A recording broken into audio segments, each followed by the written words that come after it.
ये दो लाइन है, ये पड़ेगी 4 लाइन तुम्हें और लाइन भी पड़ेगी।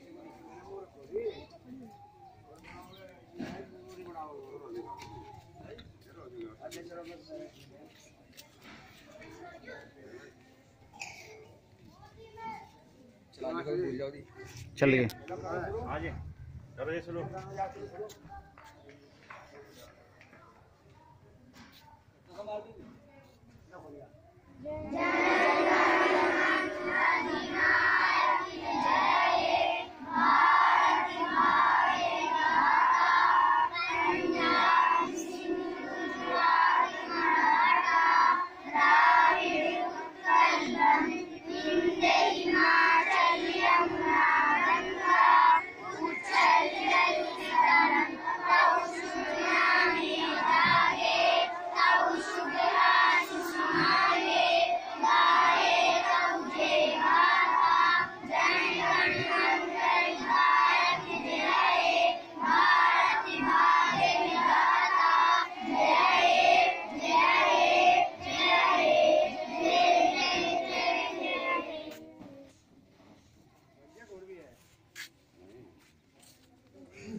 अब अपनी अपनी जगह बैठ जाएंगे, सभी बच्चे लेके नहीं उधर वो पढ़ो सामने, ठीक है?